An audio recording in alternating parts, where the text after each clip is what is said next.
నమస్తే రమగారు. నమస్తే జయ. మంచి చందమామ కథ చెప్తారండి? చెప్తా. పూర్వం ఒక పల్లెటూరులో ఒక పేద రైతు ఉండేవాడట. ఆయనకి 3 కొడుకులు ఉండే. అయితే ఒకసారి ఏమైంది, ఒక విచిత్రంగా 3 కొడుకులకి ఒకే రోజు రాత్రి ముగ్గురికి 3 కళ్ళు వచ్చినాయి.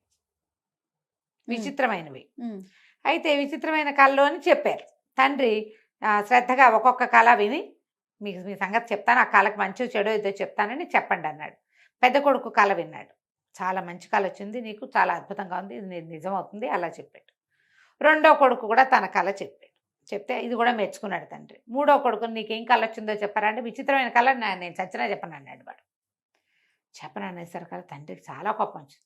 నీకంటే పెద్దవాళ్ళు ఇద్దరూ చెప్పారు, నువ్వెందుకు చెప్పావు? కథలు చెప్పు చెప్పు చెప్పు అని ఎంత అడిగినా ఆ అబ్బాయి కళ చెప్పలే. వాడి పేరు కన్నప్ప.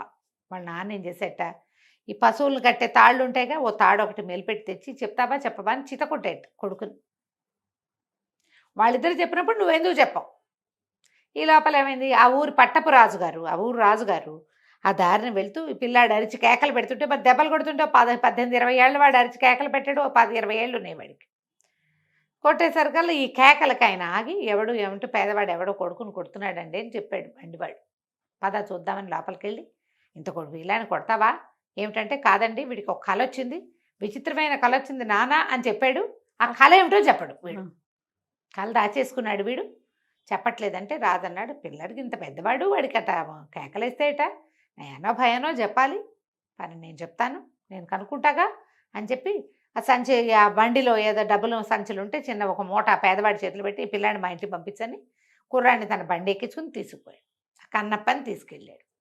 ఇక రాజుగారు అడిగాడు బతిలాడాడు, భంగపడ్డాడు, చచ్చినా వాడు కళ మాత్రం చెప్పలే. రాజు కోపం వచ్చేసింది. కోపం వచ్చి ఏం చేశాడు, వీడికి రాజు అంటే ఏమిటో కూడా అర్థం కావట్లేదే, వీడి తెంపడతానం వీడును, ఓ స్తంభం కట్టండి, వీడిని జీవంతో సహా అందరూ వేసి సమాధి చేసేసేయండి అని చెప్పేసి ఓ రాతి స్తంభం ఇటుకల పేర్చి కట్టడానికి ఆజ్ఞ ఇచ్చేశాడు. తన మాట కూడా వినలేదని కోపంతో తండ్రి ఏం చేశాడు, తాడిచ్చి కొట్టాడు. రాజు చంపడానికి సిద్ధపడ్డాడు. సరే ఇది ఏమైంది, వీళ్ళు రాజుగారు ఈ బండిలోని కుర్రాన్ని ఎక్కించు తీసుకొస్తుంటే యువరానికి ఒక 15, 16 సంవత్సరాలు ఉంటాయి. ఆ పిల్లకి కుర్రాడు నచ్చాడు. వీడేదో విలక్షణంగా ఉన్నాడు, ఎవడో ఐరాగైరా కుర్రాడుగా లేడు, మంచి లుక్ ఉంది వాడిలో. సరే ఎప్పుడైతే ఈ అబ్బాయిని తండ్రి జీవంతో సహా సమాధి చేయండి, స్తంభం కట్టండి అన్నాడో అప్పుడు ఏమనుకుంది, అయ్యి బాబోయ్ చంపేస్తారా వీడిని, వీడి దగ్గర ఏదో ప్రత్యేక లక్షణం ఉంది, నాన్న తొందరపడుతున్నాడు, ఎలాగైనా వీడిని రక్షించాలని ఆ స్తంభం కట్టే పని వాళ్ళల్లో కొంతమందిని మంచి చేసుకుని డొల్లగా కట్టండి, మనిషి బతికి ఉండాలి అందులో, ఆ స్తంభంలోకి రాకపోక ఉండటానికి ఒక రహస్యమైన తలుపుని ఏర్పరచమని తన నగలిచ్చి వాళ్ళతో మాట్లాడుకుంది. ఆ స్తంభాన్ని లోపల బంధించారు, కానీ వాడు లోపల అటు ఇటు తిరగచ్చు, అంత స్తంభం కట్టి కుర్రాన్ని అందులో పెట్టేశారు. రహస్య ద్వారం ద్వారా చక్కగా రాజకుమార్తె రోజు లోపలికి వెళ్ళేది వచ్చేది, ఎవరికి తెలియకుండా ఎంతకాలమో వాడి చుట్టూతా తిరిగింది అమ్మాయి. తండ్రి మర్చిపోయాడు ఇంకా దాని సంగతి. రాజుగారు డబ్బులు ఇచ్చి వదిలిపెట్టాడు, తీసుకుపోయాడు కాబట్టి రైతు కూడా తన కొడుకు సంగతి పట్టల. వాడు ఇందులో ఉండే వాడు బాణాలు వేయటం నేర్చుకున్నాడు, వాడంతటి వాడు అవి ఇవి నేర్చుకున్నాడు, వాడు తెలివిగలవాడు. లోపలే ఉండిపోయాడు కన్నప్ప.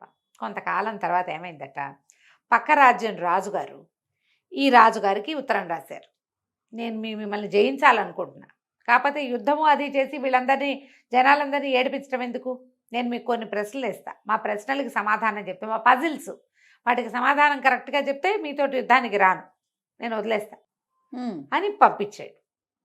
యుద్ధం కంటే ప్రశ్నలు సులువు కాబట్టి, లేకపోతే యుద్ధానికి వస్తానంటున్నాడు. సరే ఏదో క్విజులు చెయ్యండి మీ ఇష్టం, ఏ క్విజో ఏం పజిలో మీ ఇష్టం అన్నారు. ఆయన 5 గుర్రాలు పంపించాడు. 5 గుర్రాలు ఒకేలా ఉన్నాయి, వీటిల్లో ఏది పెద్దదో ఏది చిన్నదో నిర్ణయించి పంపించమన్నారు. దీర్ఘాంత పేరు చూస్తే 5 సమానంగా ఉన్నాయి. గుర్రాల్లో వయసు ఎట్టా నిర్ధారిస్తారు? నిర్ధారించలేరు. ఊళ్ళో ఎవడికి గుర్రాలు కాసేవాడు ఎవడికి తెలియలేదు. రాజుగారికి ఓడిపోయినట్టు ఒప్పుకోవాలి వీళ్ళు, రాజ్యం ఆయన పరం చేయాలి యుద్ధం లేకుండానే. చాలా దిగులుగా ఉంది రాజ్యం అంతా. ఆ సాయంకాలం యువరాణి వెళ్ళింది కన్నప్పని చూడటానికి. ఏమంట దిగులుగా ఉన్నావు, ఎందుకున్నావు ఏమిటని అడిగాడు.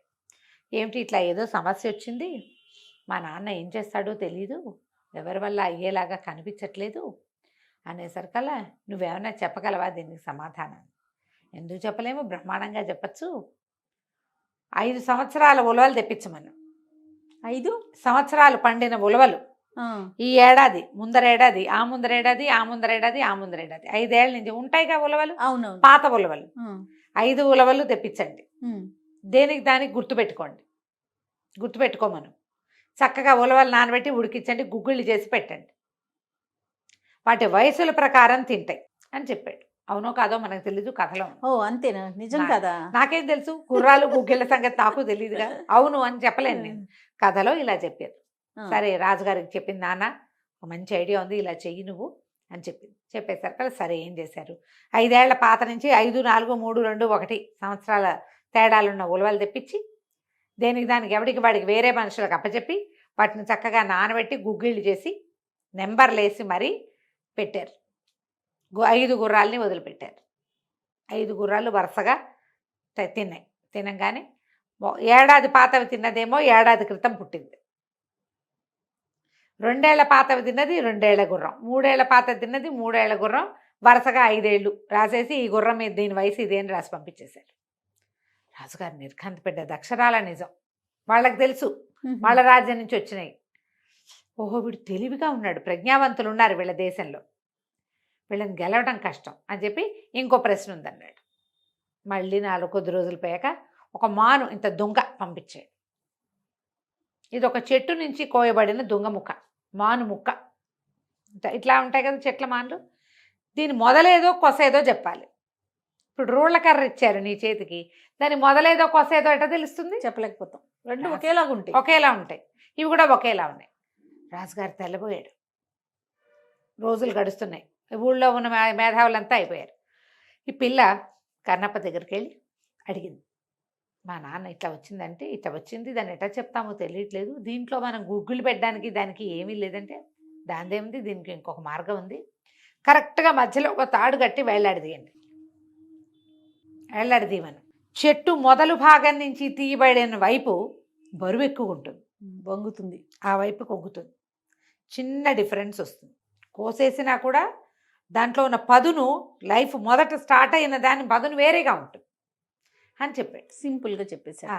అక్కడి నుంచి ఏమయ్యేశారు, ఇది తీసుకుపోయి ఈ పిల్ల తండ్రికి చెప్పేశారు కల్లా సరే మళ్ళీ చేశారు. చేసి ఈ వైపే మొదలు అని గీసి పంపించేశారు.